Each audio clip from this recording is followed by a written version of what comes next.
Morning and welcome to our quarterly Data Liberation Front webinar. It's February 2024. It doesn't feel like it. It feels like it's June 2024. But thank you so much, everybody, for joining us this morning. We're going to start promptly at 9. In fact, we're a couple of seconds late. We have a lot of content to get through this morning. If you haven't joined us before, the Data Liberation Front is a community of like-minded men and women. It's not just Element 8. Our purpose is very much focused on delivering intuitive, scalable solutions. I actually have a slide on this. We want to learn from the industry. We want to learn from others and share what we've learned. And we believe in the power of community. So my name is Yaku. I look after the team at Element 8. I'm Laura. I'm a customer success engineer that works with Gary. Yeah, I'm Gary. I look after the customer success team here at Element 8. And then we're really excited to have Dilan Jivanji with us from Watercare Innovation. That's the new name. New name, yeah. All right. And Dilan is going to talk us through a really, really intuitive application that you've built, crafted over a number of years, serving your operations. Yeah, looking forward to it. Thank you for joining us. By the way, for having me. You have the best headshot. All right, I'm going to minimize this a little bit, just so I can at least see. Yeah, there you go. There we go. Perfect. So as I said, the DLF Data Liberation Front, it's not, I know it's election year. We are not one of the parties electioneering. You're not standing for president? Not again, no. But as we said, our purpose is to humbly serve our community and the industry, to learn from others, share what we've learned, provide intuitive solutions that scale and help ensure data-driven and flourishing future for all. All right, so our agenda for today, we're going to go through news, lots to unpack. Our last DLF was in July last year, I think, and then we had Elevate towards the end of the year. So it's been a couple of months since our update. So we have a lot of news to share, product news, industry news. We will go into a couple more technical details around some of the products, and then we will get into the Watercare story, because it definitely is a journey and a story. And then we'll do some Q&A. The Q&A at the end is just if we have time.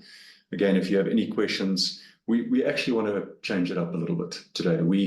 You would know if you've joined us before that we like freebies. We have branded Versus socks. We have Ignition socks and Canary socks and Flow socks. We have desk mouse pads, nice big ones. We have a lot of things that we want to give away. Instead of us asking the questions, we're going to say for the first 10 questions that we get, feel free to ask a question relevant to what we're discussing. For the first 10 questions we get, we will ship you a branded Element 8 wearables and desk kit. So feel free to ask us questions at any time. These things very often feel like a monologue. So please interact with us at any time. You can just type your questions in. I think Laura is monitoring that for us. Yep. And we will be happy to answer any questions that you may have. All right, let's get going with the community. So welcome to some new customers that we've had join our community over the last few months. We have Exceller Oil and Gas all the way from Nigeria, Bandini Group, Glencore, Just Milk Group, Kamoa Copper, that's also North Africa, Mentis Africa, Pepperdew, Stelco, State Electric Company in the Seychelles, SunAce, Take-A-Lot, Theresa Minerals, Toyota, United Manganese of Kalahari, Unilever, and Vivo Energy out of Botswana. Welcome. We look forward to engaging with you and working with all of you over the next couple of years. Yep. New partner certifications, always a highlight for us, seeing the enablement and the learning. Quite a few Ignition certified integrators, new integrators. We have 4Bytes Automation, Consera, Systico, Control Tech. Am I pronouncing that right? Systico. Yeah, I'm never sure. The guys from Mombela, Control Tech down in the Western Cape, Process Dynamics and Stereo Integration, all Ignition certified. And then a couple of gold certifications, which is great. The team at Zatari, Brian and the Perfeed team, Caltron, also in the Western Cape, and the Lodicon team, all gold certified. That was recently, and Yeah. they did that, yeah. A lot of the Western Cape. Yeah, great to see the Western Cape. They usually. Caltron and Lodicon, all in the Western. Yeah, really well done. Congratulations, and I know a lot of hours go into that. Canary certifications, 4bytes and Consera, and then a very recent and new Flow certification out of Zimbabwe, PCS Global, Brian and the team over there. So that's really good. If oh, by the way, these QR codes that's on the screen, they are updated, they are live. We do share all the links afterwards, but feel free if you see something to point your camera and you'll be able to get to the link. So this is for the partner page. Or if you have any questions about the partner program, feel free to reach out to Clarice, who is our channel partner lead. If you're looking to join the program or wanting to connect with any of the partners, Clarice can point you in the right direction. All right, and they're very exciting. We've never done this before. We are, this 1st of March, we are 4 years into our community journey. We haven't done this before, and it was remiss of us not to do it. We should have done it, at least from year one, is really sharing who our top selling integrators are. We've mentioned it before, our system integrators are really the heart of our community, the people that is the gel that holds together the innovation and the value that we get out of these technologies. So we are very excited to share for the first time ever our 10 top selling system integrators for last year, for the calendar year, January to December 2023. So I am going to show 6 to 10. Does that make sense? Yes, it does. Yeah. Let's do that. From the bottom. We have Eritron, VC Praxis, Dana Engineering, Devco Tech, and CSS Control Software Solutions. Well done to you guys that make up position 6 to 10. And then we have our top 5 rounded out by Control Systems Integration, Afrilec, Next Integration, Integ System Integrators, and Advances at number 1. Congratulations. Very, very well done. It's been amazing to see the growth and the adoption.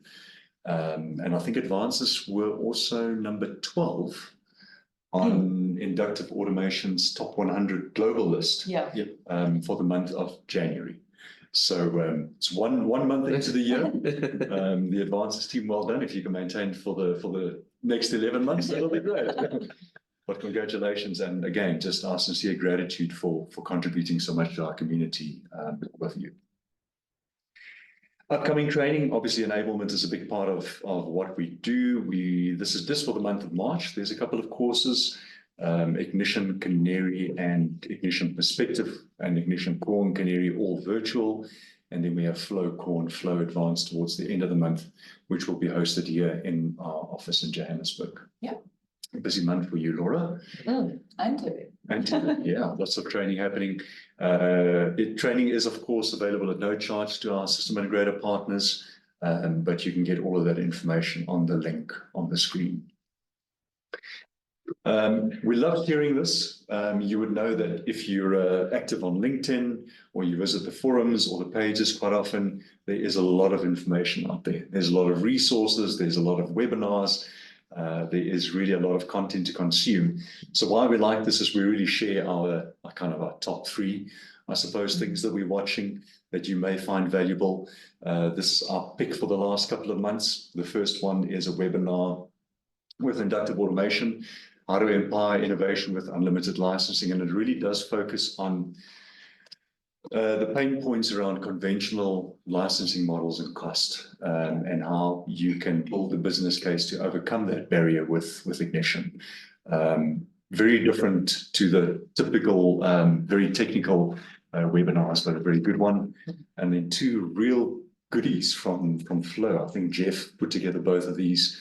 How to start tracking downtime in less than 30 minutes.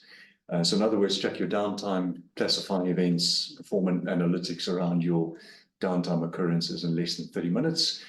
Jeff does a really good video on how to do that. And then the other one is quite simple, I think, but very often asked about. How do we build an intuitive and clever daily production report? And Jeff again in 30 minutes, it says there 50. We literally within 30 minutes builds this very easy to understand, lovely layout of the real estate of all the data points and all the graphs on the screen of 50 production KPIs in 30 minutes. That was quite a good one. I enjoyed that. It's a very good video, that. Yeah. You know, we often forget about these KPIs. We've got the data, we just don't do anything with it. Yeah, exactly. Or we don't know where to start. What should we? Absolutely. Yeah. Absolutely. So if you're going to be spending a couple of hours over the next couple of weeks watching a video or listening to a podcast, please do check out these three.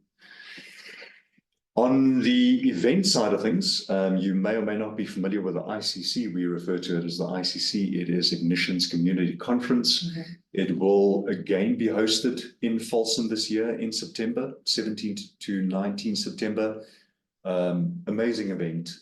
It is the global Ignition community get together. We were really happy to be there last year. I think 1,500 people. I can't remember. Lots. From the newbies to the clever people that have been around for a long time. So keep the date. And very important as part of the ICC is, of course, the Discover Gallery. So the Discover Gallery is the centerpiece or the showcase of some of the most innovative applications and projects that have been submitted to inductive automation over the last year. The entries for the Discover Gallery is open. They do only close at the end of April. So if you would like to enter or you're thinking of entering, you do have enough time to do so. And then, of course, if your project is selected, and naturally projects from all over the world are eligible, and if your project is selected, you get a free pass to join the ICC. Your project application will be showcased live during the ICC, and you will also be entered for a $5,000 award. So do keep that in mind. It's a nice prize. Do we have a question?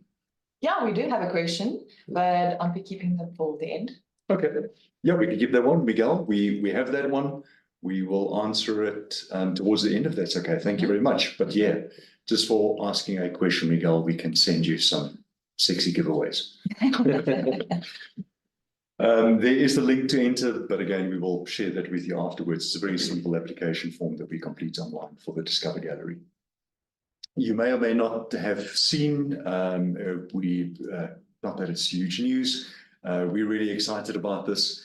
So we have been an Ignition distributor for select countries, including South Africa, Namibia, Rwanda, Seychelles, and yesterday, we also have the SADC countries as part of our territory now. So our territory has expanded. So we've added another 12 countries to our remit and to our territory. What does that mean? It's an additional 12 countries that we provide pre-sale support, training, direct support, and really anything that the Ignition community may need. I'm really excited about Mauritius. Mauritius, yes. Yeah, me too. But yeah, lovely for the community to grow into some of those countries in Africa. So we look forward to working with you. If you're a new partner, if you're potentially joining us from one of those countries today, we look forward to sharing what we've learned with you, current or new, and supporting and enabling the SADC community. All right, let's get into some product updates. Let's kick it off with Ignition, Laura.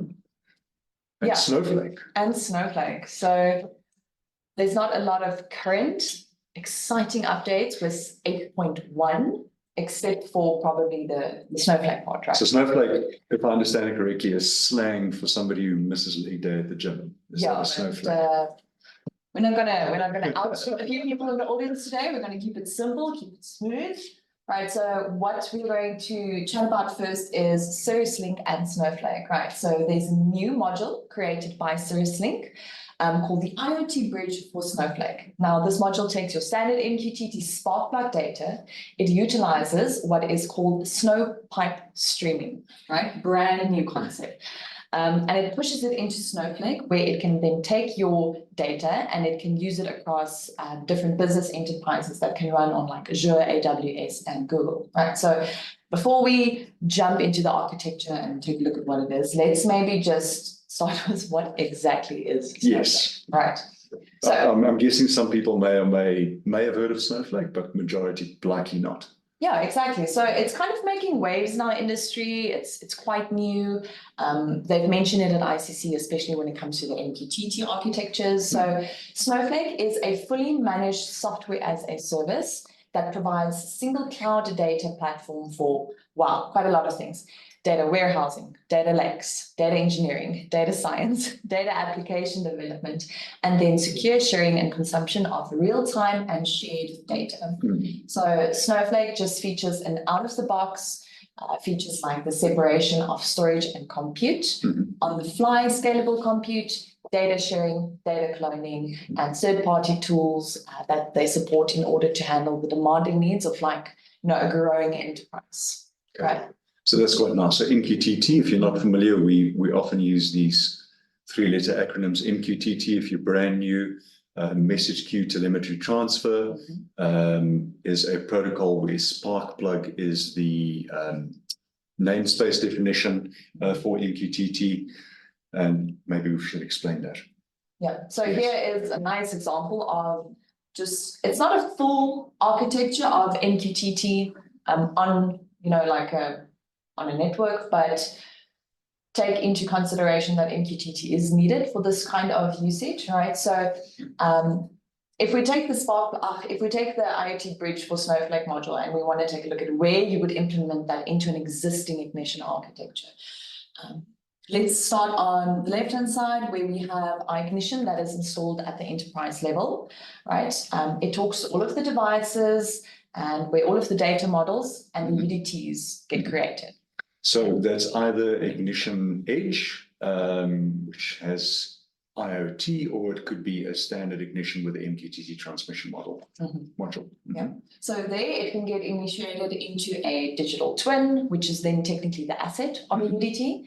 And this can get published via the MQTT Sparkplug B protocol to the MQTT server. And Or your broker server, yeah. Yeah. So there it runs as a service for your IoT bridge for Snowflake module. And this module then automatically discovers and injects your data into Snowflake, where it then provides it as a cloud-based SQL platform for companies to share their data via business enterprise platform. Pretty cool. So that's the auto birthing of whichever devices you bring online and tags. 100%. Very cool. Directly to Snowflake. Yeah. Very nice. So in a one sentence, what it is, it takes your OT data at the factory level, it standardizes it, it configures it into models, and it provides a seamless auto discovery instance of that information into Snowflake.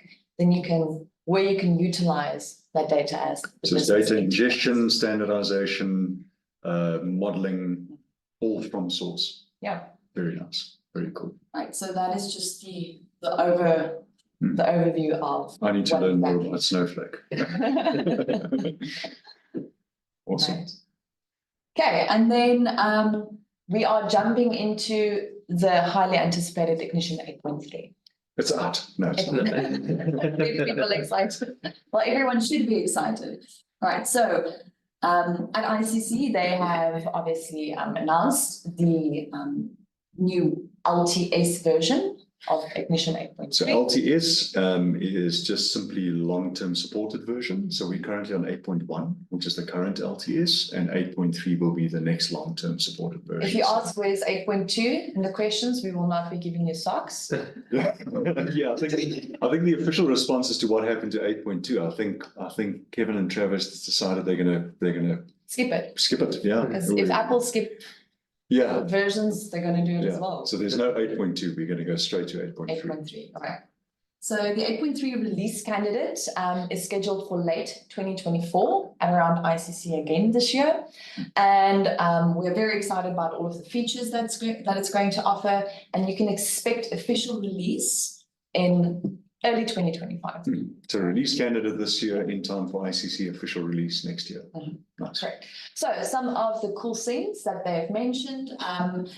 One of the things that makes Ignition so unique is how it blends OT capabilities in a package with IT sensibilities, right? So in this case, it's not just referencing IT technologies, but rather behaving like a good citizen within a well-managed IT environment. So this is something that Ignition is already really good at, but in 8.3, inductive automation, hi Siri, is they're making a lot of important updates under the umbrella when it comes to deployment management that will solidify this position significantly.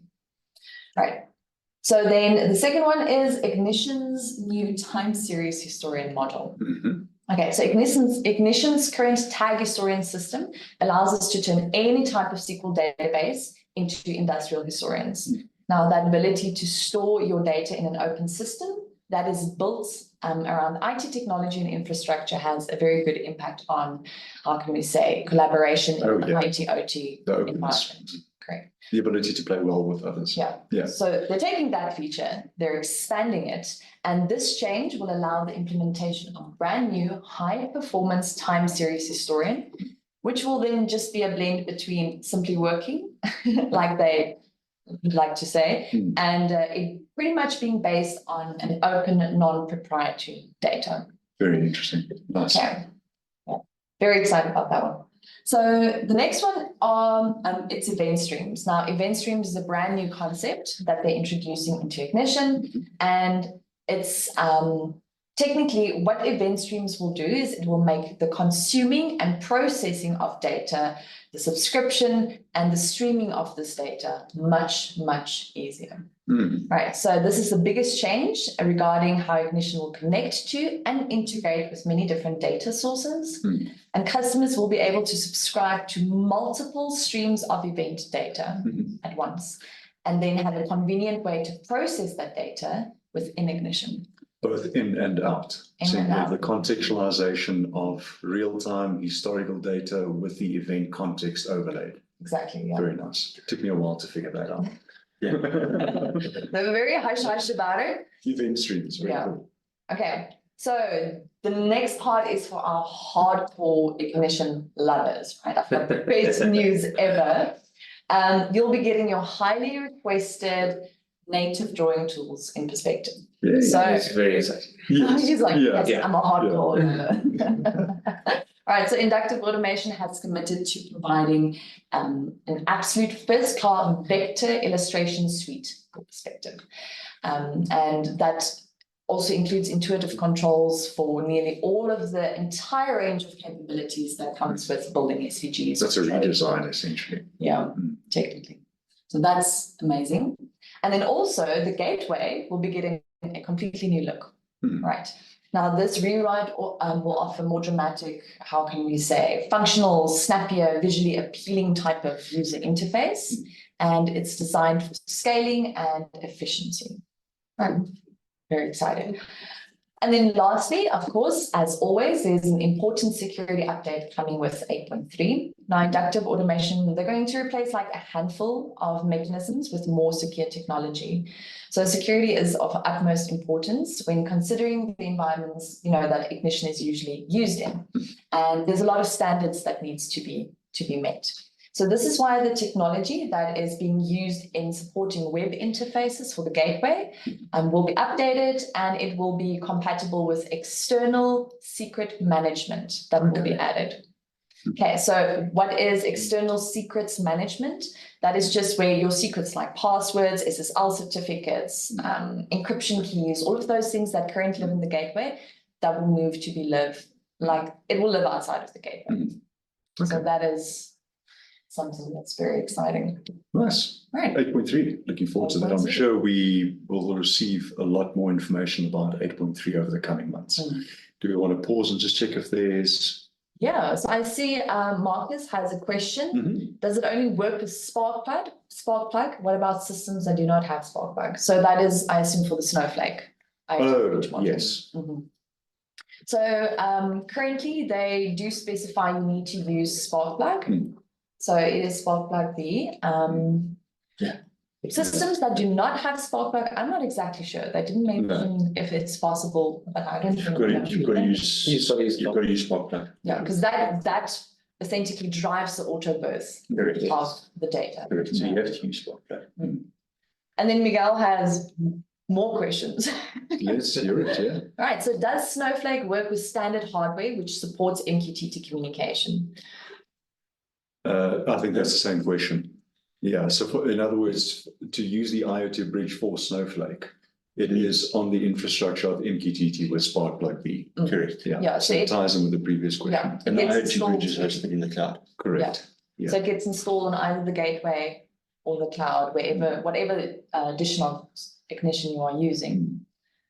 Right, and then it's also asking, how does the new time series historian compare with the Canary historian in terms of performance? Very good question. I'm guessing we don't know right now, Miguel. We don't know.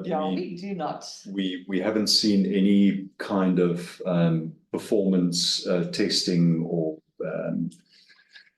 anything with regard to retrieval and storage speeds, or we haven't seen any of those.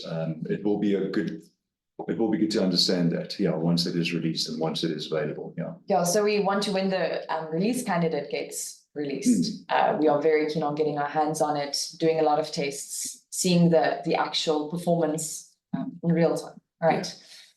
Okay, I've got a few more questions, like quite a lot. Yeah, Tian's question we can do. Tian, hi Laura. Hi Tian.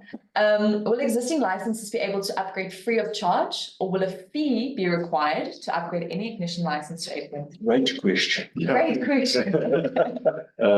Yes. If you have an active basic care agreement, you will be upgraded to 8.3.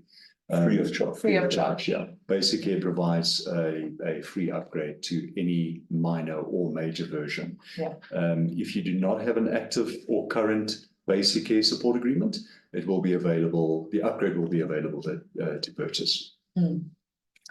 Okay, so Paul is asking for more info on time series historian. Yeah, like we mentioned, unfortunately, we do not have a lot of information.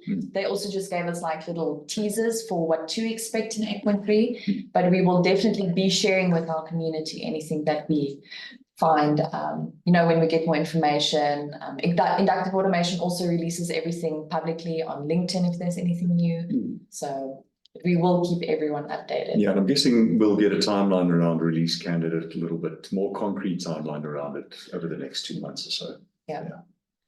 Okay, 2 more questions? Yeah. Or Let's do that. right, is there a converter or program that will take normal MQTT data and arrange it into Spark B? It's a convertible program. Convertible program. No, Spark is a protocol. It's very much like evolved. Yeah. Yeah. So you can get Spark B enabled devices and so on. Yeah, there are Spark B enabled devices now. Yeah. And then last one, Hanu, do we know if the new historian is SQL or NoSQL based? It will be NoSQL NoSQL. based. Yeah, it's based on non-proprietary data. All right, Good questions. cool. Right. Right. Ignition Edge. I'm trying to think if this was with version. Oh, it's actually on the screen. Version 8.1.3636 that was released a couple of months ago. There was quite a significant change around Ignition Edge functionality. So we want to make sure that Edge is really where the action is. We find that there is a lot of, because there is so much value to get, not only control at the edge and get the data from the edge, but the ability to already get contextualized data from the edge. The edge is starting to play a far more significant part of architecture. So we wanted to make sure that everybody's aware of the significant change. So it's really 2 things. If you're familiar with Ignition Edge, you would know that there were a couple of modules historically. I think there were about 4 or 5. There was Sync Services, there was EAM, which is the Enterprise Administration module, which allows you to manage all of your edge devices from your central Ignition gateway. There was panel, there was IoT. So the simplification is really around the product offering, where there's all of that is combined as 2 products. You have Ignition Edge IoT, which is obviously MQTT, Spark B enabled, with unlimited tags, and now unlimited device connections as well. So there is no more the need to purchase or buy additional device connections with Ignition Edge IoT. It includes Sync Services, Edge EAM, and Edge Compute, which really allows you to do scripting at the edge. That is now all included with Ignition Edge IoT. And then very importantly with Edge Panel, those are the two products. Product number 2, Edge Panel, includes Edge IoT, and it adds the local visualization as either a 2-client perspective. It's actually a 2-client perspective, 2-session perspective, one local to the HMI and one remote, or a single vision client. So those are the 2 Edge offerings. I enjoy that. It's far more simple to understand, easier to just add all the functionality. And actually both of those, there was actually a fairly significant change as well around the tag historian, the internal tag historian. That used to be a 1-week buffer. Yeah. That has been extended to 32 days. So over and above the store forward capability, that extension to 32 days. That's a significant. Yeah. That's significant, that. Yeah. And naturally, event logging is included, remote synchronization is included, and of course, alarm notification is also included with both Edge IoT and Edge Panel. The bulk pricing still applies. I know that previously there were bulk pricing, that the bulk prices still apply, but it's worthwhile checking out the new Edge. No questions on that? Nope. Let me check. Oh, I've got from Gary. So How will the new historian Historian. differ from the current historian, meaning will it be backward compatible. Okay, so that is for the ignition historian. Yeah, so it will be 2 separate modules. We will have the tag historian module, which is the SQL-based enabler, and then we will have the time series module. Yeah. It will because- actually be 2 separate modules. Yeah, because they're based on 2 different technologies, Yeah. yeah. And then also, will the new tag historian provided in the full ignition be provided to the Edge? Not sure, actually. We don't know, Miguel. I'm guessing that the Edge will It will remain as the 32-day. will remain as the 32 days, yeah, because it is really, extended out to a long-term historian. yeah, Edge of network node, which is really about making sure that you don't lose any data at the edge, but you want to get it across to a central storage or database as quickly as possible. So I'm guessing the Edge will remain at 32 days. Yeah. So the information that we got is, we also just got teasers. Yeah, I mean, but it's good questions, and it's worthwhile keeping those questions and letting everyone know if there's a change. Yep. All right, Canary version 23. yeah, so in addition to the current version of Canary, which is 23, in 23.2, a new feature has been released called linked tags. So linked tags are where 2 or more tags that may exist in the same or different data sets that you might want to link to create one single data stream of history. So that is what the feature does, right? So how is this useful? Now, it's useful if you want to link tags together when you're, for example, busy migrating historical data into a separate data set while the current data is being logged into another. Or if, let's say, for example, one of the tag paths or names changes in the source, and then you need to go ahead and link that to a new name, right? With an old name as well. So without linking the tags together, the historian has no knowledge that the 2 are related and they see them as completely separate tags. So how does this differ from, well, how does this make an impact? So why did they implement this, right? So prior to the linked tags, Just rename the tags. exactly, right? If the user wanted to actually go ahead and merge historical data with the current data, all of the tags would have had to reside firstly in the same data set, which can be very tedious to achieve. And then they also had to be renamed, like you mentioned. So similarly, if they wanted to sync a new tag, well, a tag with a new name and its old name, the old name had to be renamed to match the new one in the historical files provided that are residing in the data set. Very nice feature. So if the thing is, if they didn't even reside in the same data set, they couldn't be synced, right? So they just made this so much more easier to achieve, right? So there is a difference between linking tags and just renaming tags. When you link tags together, it is expected that there's a progression from the one tag into the next tag, right? In regards to that historical data.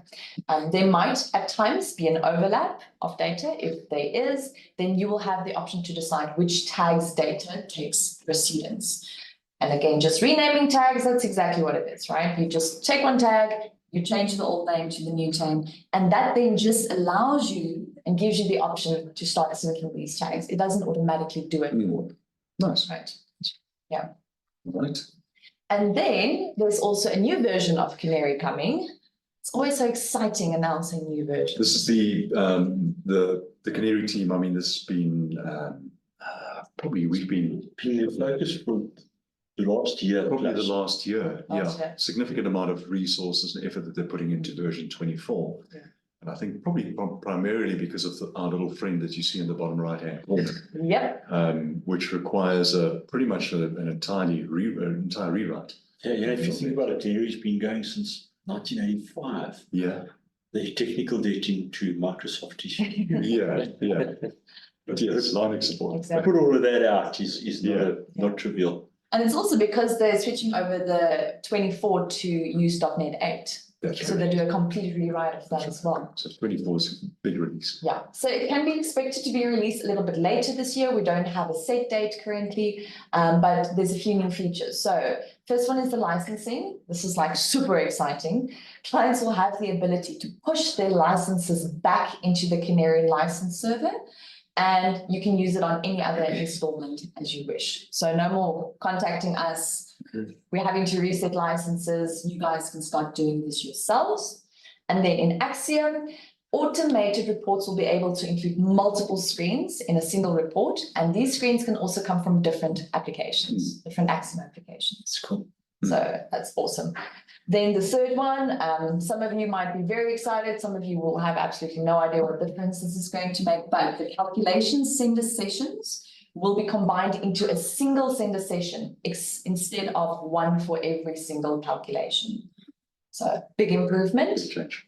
Then there will be a brand new store and forward service that will run alongside the current sender and receiver service, right? And these collectors on version 24 will automatically use this new store and forward service. Nice. Yeah. Then there's a new identity service that's being added as well. That will consolidate all of the other Canary services login and security settings. Right, so this will also allow for easier SSO implementations when you use Axiom, the Canary admin, the ODBC driver, and Excel add-ins by providing support for other identity providers outside of Microsoft Active Directory. Cool. Nice. Right. And then, of And- course, the Linux. Yeah, lastly, we have the Linux support. So Canary is also working towards the ability to run Canary services in a Linux environment. Cool. The Canary team have been quite proactive with updating bits and pieces on their forum, on the Canary site. So if you want to keep track of if there's any news or any following, please ask us or do check out the Canary forum page on their website. All right, on the flow side, we did cover a lot of this during our Elevate events. But Flow's had a couple of significant releases as well since the last year. Probably most notably was version 7 in October last year, which includes multi-platform support. Also, likewise, Linux and Docker support, which now leverages .NET 6, which naturally includes both 86 and ARM processors as well that are supported. That's also a huge release, and there was also a rewrite for .NET. Yeah. So that really just extends the capability for Flow to run on various platforms. Kafka streams. Kafka streams. You can use data. Yeah, you can use data from Kafka to further contextualize and enrich your Flow calcs, and obviously also output back to Kafka, which is quite a cool feature. And that actually makes landing kind of operational data into something like Snowflake even easier. Just thought about that, yeah. Then there's new regression functions for machine learning fundamentals. There's quite a few of them. One of them is, for example, the line fit predicted, which is a linear regression function designed to foresee outcomes by analyzing a direct relationship between factors and several others. Yeah. The clever people will know what that means. But several new regression functions included. Thin Manager support. If you're familiar with Thin Manager, there's Rockwell's Thin Manager infrastructure. You can now bring that capability. So in other words, the software, the hardware, the Thin Manager instance information, Configuration statuses, all of that information gets pulled back into. Very cool. And then there's style refresh, several UI improvements, performance enhancements as always, as well as a Viva historian store forward. Well, store forward detection. Yeah, all with version 7. And then since then, the Flow team they've been really, really busy. We have 7.2, that was December last year. 7.2, probably the highlight there is the command line interface. Yeah. Yeah, science installs it, Yeah. works really nicely. That really makes administrating like multiple Flow instances a lot easier. The ability to use the REST API data source in Flow tags. That was quite a highly requested feature. And then also another data source that list is growing is Amazon time stream being added. And then version 7.3, which is a fairly recent release, event period integration for SQL-based data consumers. Improved handling of JSON payloads. That really increases the flexibility and the usability. That was also a nice recent feature. And then naturally, performance improvements. Always nice to see performance improvements added to all releases for all products. That's what we want. Yeah. And then a very quick highlight is you would see, you may or may not have seen the Dell Edge Certified Partner. Flow is now officially a Dell Edge Certified Partner, which is really cool given Dell's network and the install base that they have. So Flow is now fully compatible and optimized to run on Dell's cutting edge infrastructure. Good work there, Flow team. All right. On with the fun stuff. The stuff that we're really looking forward to. Dylan, do we, I've got a couple of logos on here, just to give you an idea. This is one of your, which site is this? Is this a? This is one of our water treatment facilities. I Okay. can't tell you off the top of my head which one it is, Okay, all right. But it's a typical. yeah, typical Alright. plant. So Dylan is with Watercare Innovations. We'll do an introduction to Watercare Innovations now. The application Ignition, MQTT application. Yes. And I know the team from Venic, they've been involved as well. Yes, yeah, they help us with the build of the PLCs and our control room, the on-site control area. Fantastic. All right, so maybe give us an introduction if that's a good context. Great. So yeah, so you might have heard of Watercare Mining. We're now switching to Watercare Innovations, part of our bigger expansion. We started in 1980 as just a chemical supply company, just for water treatment chemicals, and then it started developing, and we started introducing services where we actually started managing the chemical dosing and helping the clients on site with their operations in terms of water treatment. In 2010, we started producing our own equipment. So as we saw the gaps, we started helping our customers. What was the next natural step? Yeah, next natural step to start producing our own equipment to do the dosing, to manage the chemicals, because we saw the gaps. And then in 2013, we started with our water plant operations, where instead of just treating water, we're now producing pure drinking water and adding extra services to that. And then in 2018, we started our big expansion, which is the switch towards Watercare Innovations towards Africa. So we're going into multiple countries, and also on the American side, where we're beginning to expand and offer services in different regions. And your first projects are coming online. Yes, very shortly. Yeah, in North America, the team are busy with the first customers. Fantastic. Well done. So it's very interesting.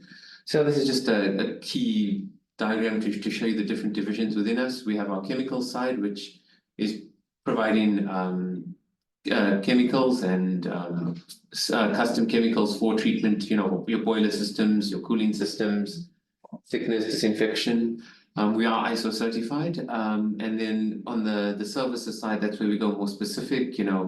We look at custom solutions, especially on the drinking water side. We have to tailor the solution to the particular type of water that's coming out. So we do that, and then the OEM, they're busy expanding as well, producing all different kinds of solutions like degritters and correction plants. It's getting big. And the industry you serve, I think it was probably from the name, it was very mining Oriented to solution, start with, but that's also- and now we're beginning to expand into just all sorts of industries. So wherever water is needed, we're there now.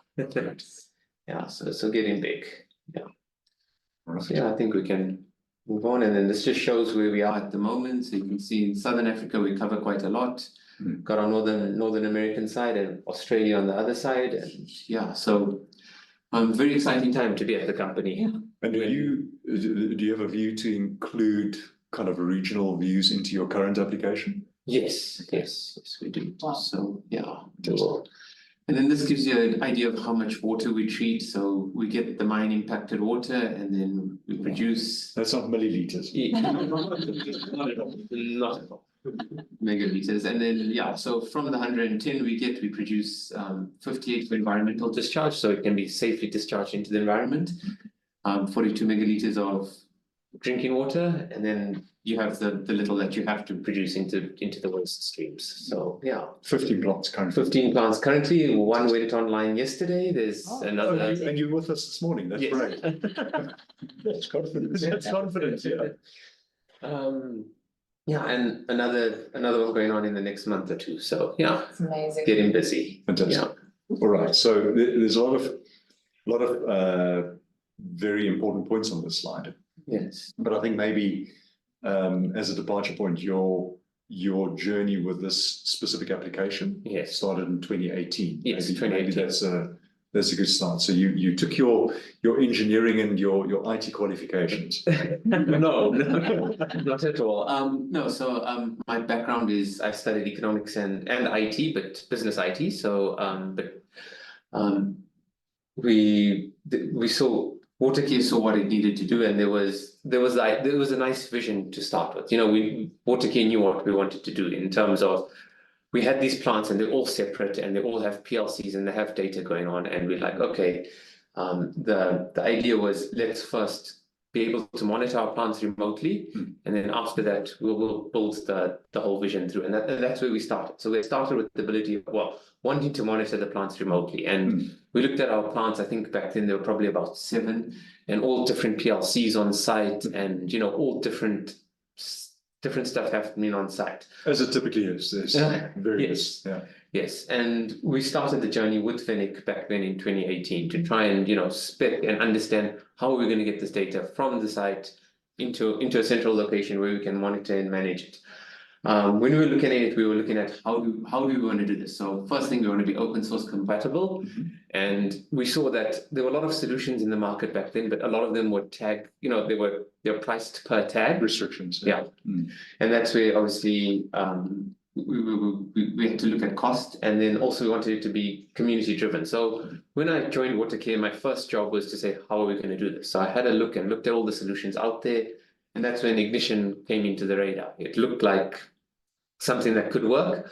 I did spend a bit of time, you know, seeing what would happen and how we could do it. And then once I decided, okay, Ignition looks like the way we're going, that's when we approached Vinnick as our partner and say, how do we do this? Okay. So then we started looking at it, and Vinnick were very helpful at that time, and JP, who's no longer with Vinnick, but still keep in touch. Yeah. He He was really good in helping us understand how the PLC works, because from my background, I came without an understanding of a PLC. Now I know quite a lot, a couple of years later, but yeah, so we know PLCs well, and then that's when we said, okay, we're going to use Phoenix Contact's Property Cloud network to initially transmit the data to our head office. Should we maybe show that? Yeah.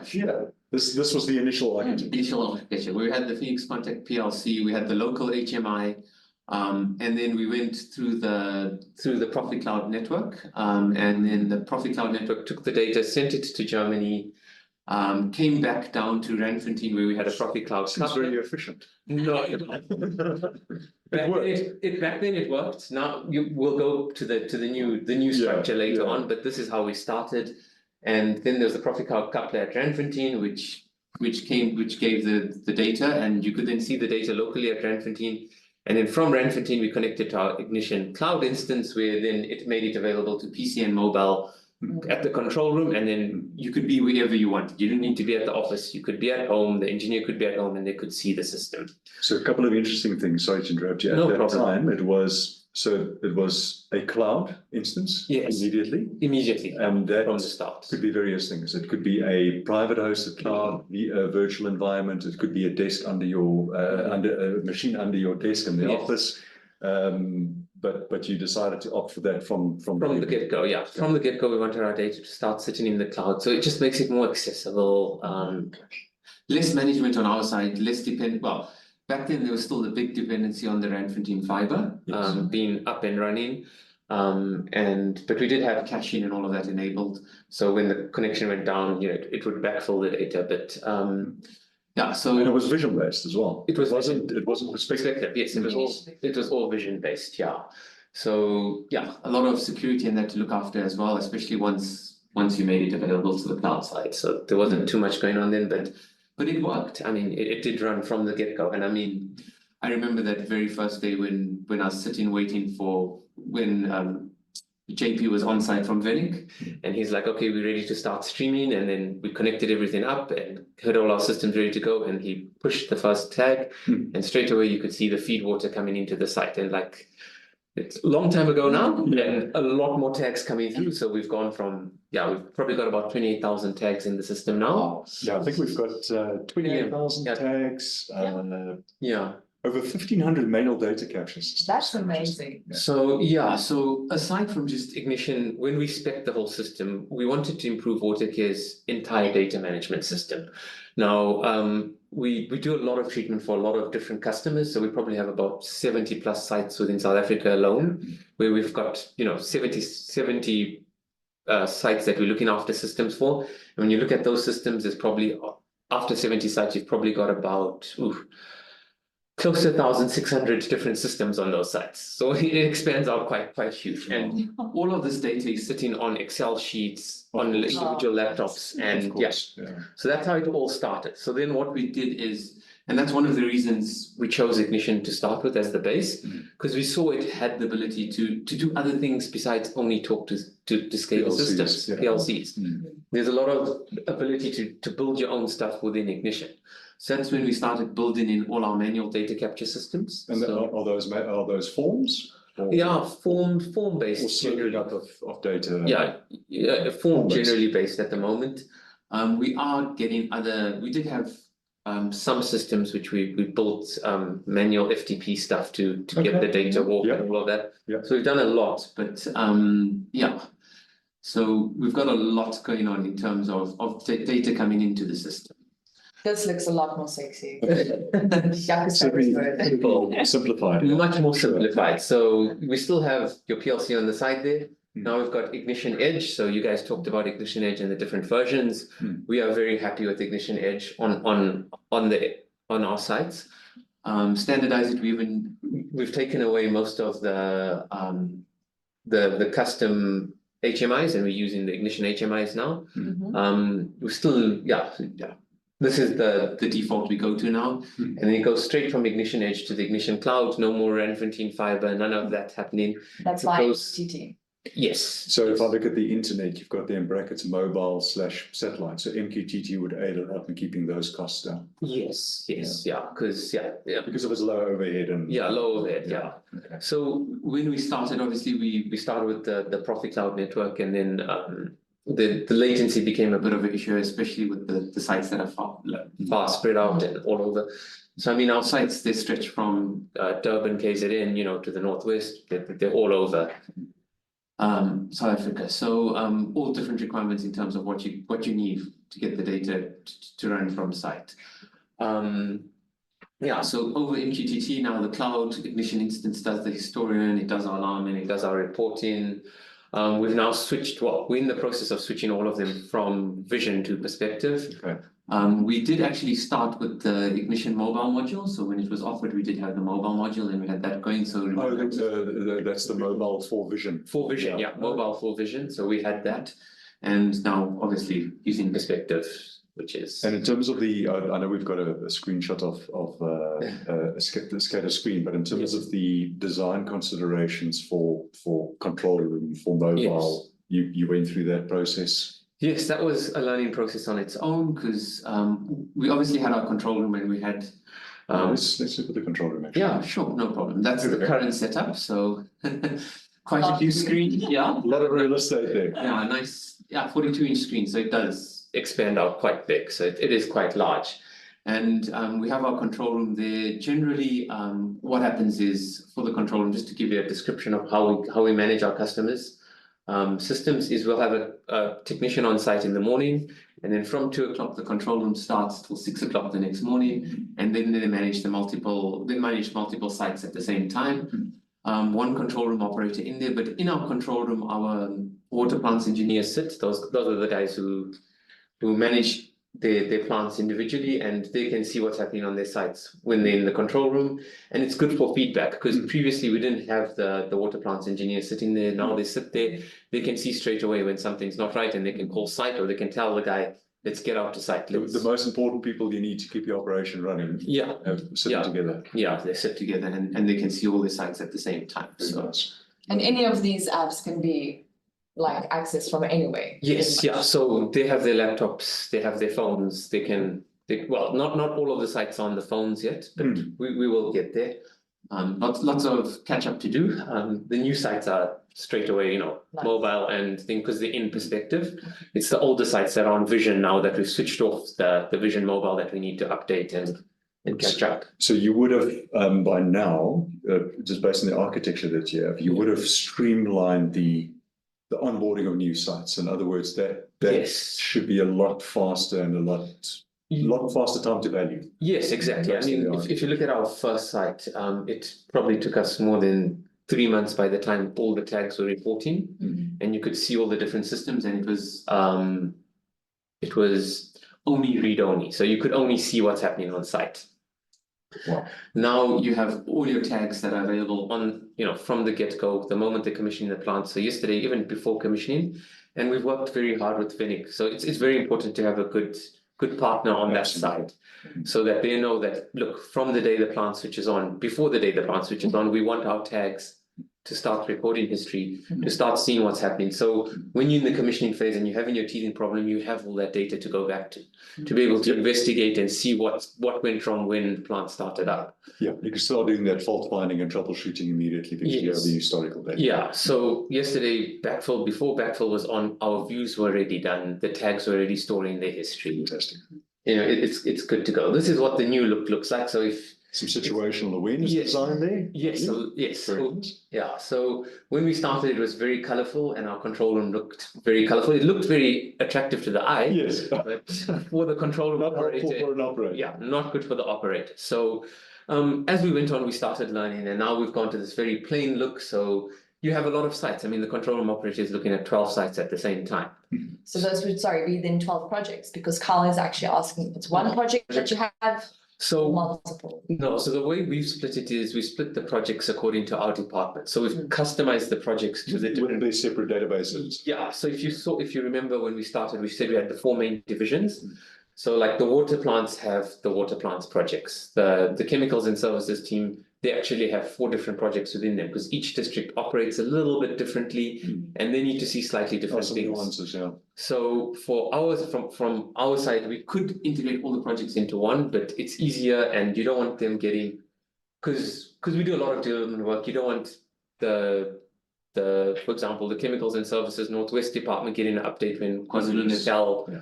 we haven't worked on their data or their system for a Data, while. I can never say the word, Yeah. sovereignty. Yes. Yes, absolutely, Yes. yeah. That segregation and that. So yeah, we have all of that, and at the same time, you still also want to be able to compare stuff across sites. But yeah, the water plants is our main focus in terms of the control room has their own project, and that's where the different water plants sits. But each client's security is separate there. So a site engineer for site A can't see site B. But the senior engineer can see both sides. Yeah. So yeah, there's quite a lot of structure that we've put. When we started, we didn't even understand how projects, how we could structure all of that. But now we've got a good understanding, and perspective is very nice in that regard, because you can also do further security down the line. So you have your project level split, and then you have within the project, you still have extra security there. Yeah. The new Ignition Cloud. So in other words, this is the hyperscaler AWS. Yes, the one. hosted. Yes. That includes multi-tenant this isn't multi-tenant because you're providing for your customers, Yes. but that provides out of the box capability to do what you've essentially built manually. Yes. The separation and the segregation and the making sure the integrity between those databases is all, Yes. but also the ability to get an overall view of all of them. Yeah. So that's pretty cool. Yeah. Nice designs, and this was Yeah, so less in your face but things do go red when things go wrong. So straight away you will see red on the Red. screen when Yeah. you have to use red. Yeah, I can go to the extreme where you don't see anything. Nothing. It's a blank screen unless there's something to highlight. Very nice. Yeah, so And I think I wanted to. So we spoke about the customizable, the RO normalization. Yes. Love that logic that you've built with it. Maybe explain that. Yeah, so that was quite a project on its own. But so obviously in the water treatment, so this is specific to water treatment, and we have our reverse osmosis side to it. And what's important is to manage our RO membranes. And there's a whole lot of factors that go into that, and there's a whole lot of variables that we're monitoring. So we're monitoring conductivity, pH, temperature, pressures, flows. And what RO normalization does is if temperature is fluctuating, it has an impact on conductivity. Awesome. So what normalization does is it takes the temperature variance and it adjusts conductivity value according to that variance in temperature. And how did you design that logic? All that. So we worked with the people who provide us with the RO membranes, and they have their calculations around that, And then that we was scripted in Ignition. we take that and we put it into Ignition. That's probably 1 or 2 pages. More like- Well, yeah, 24 pages probably, roughly. 24 pages of code to get it going. But that shows the value of the platform in that you can build your own extra solutions Yeah. within it. And that's one of the things we like. Your own expert system, Yeah. essentially. yes, exactly. So even though you're using An off-the-shelf product, you're still giving. we're still giving our customers a very customized solution at the end of the day. Well, the fact that you can do it is one thing, but well done for doing that. That's phenomenal. No, thank you. And yeah, and I mean, There's other, we're going to continue to evolve that part as well. There's RO, so we do ultrafiltration as well. The idea is to do ultrafiltration normalization. So there's a lot you can do in the system. and part of what helped build the normalization Is the Ignition historian. So the fact that you can take your tags, you can manipulate them, you can slice them into time intervals. That's also very important to that whole process. So the historian provided a lot of value at that point. Then from a future point of view, future plans, because I think we spoke about it this morning. Yeah. It's never done, because if it's done, it's perfect, and there's always additions and things to improve. But from a future point of view, you've got a couple of big ambitions there as well. Yeah, so we almost finished with it. We built in a Management system for our laboratory, so in-house testing. So they have machines which do chemical analysis. We want the data to come into our system there. Is that currently a manual data? Yes, it's a manual, well, yeah, Microsoft Access based at the moment, but yeah, and there are LIMS systems out there, but we're going to build it within Ignition because you can do it within Ignition. Wow. And Okay. it's going to then integrate everything, and that from the Gary start, looks impressed. I'm scared. That's amazing. from the start, we always had that vision that what we want to do is we want to help our clients at the end of the day, and key to that is making sure that all of our data points are correct, whether it's the sensors, whether it's the laboratory information, and whether it's the on-site testing. Yeah. So the big vision is to be able to take all of that data, draw it together, and make sure that there is live referencing. live validation, and that will help us help our clients better at the end And of most the day. importantly, you've got the collection and the modeling and the standardization, but the trust. Yes, yeah, because it will build trust, because now all of those different data sources are going to be compared, and you'll be able to trust your data better. And if we can trust our data better, our clients can trust us better, and better service at the end of the day. Absolutely. It's Fantastic. what we are after. Is to help our clients. Nice. Well done. Amazing. Thank you. Thank you for sharing.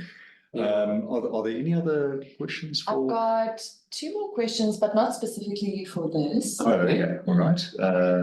One is, that was from Miguel, like when we started. Oh, we had the question about one big project or multiple Yes. systems, yeah? Yeah. So Miguel also asked, where do you see AI playing part in the industry? Oh, that's not a 3-second answer. There we go.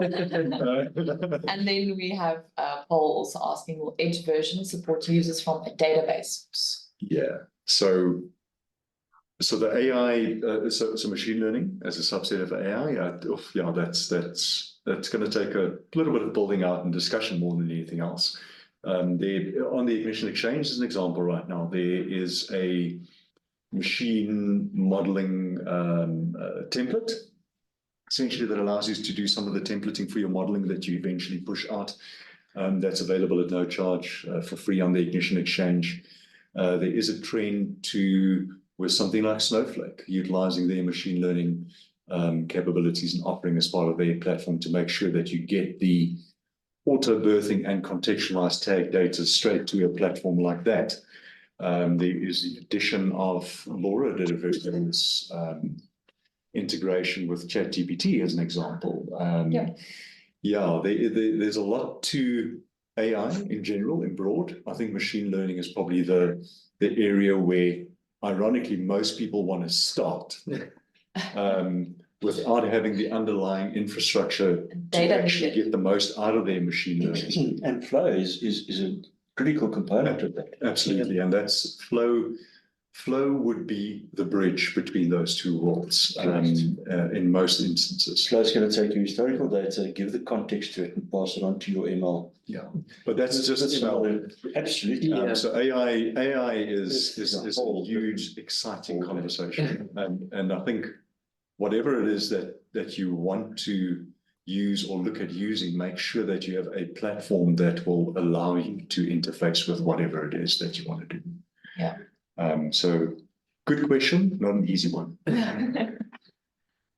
So Paul was asking about the Edge, if it will support users from a database source. So Ignition Edge does not connect to external databases. Yeah, it doesn't. So your user source cannot be built on, it cannot be a database-based user source. It will still just be internal. It's just your standard Ignition that allows that type of. And more information on the time series historian. Yeah, we'll. But he was asking also specifically, he wants to start a greenfield project and would love to integrate InfluxDB as his historian. We did get so obviously Influx, it's part of your Ming stack. That's become quite popular if you're brave enough. But Influx, I do recall that Influx was specifically mentioned as having the ability to, and we can't confirm it, but I do recall some discussion around Influx. Yeah, I think one of your partners has a module on InfluxDB now. Yes, One of the Ignition partners yeah. has a module for InfluxDB. Correct, So you can. But as part of the time series Yeah.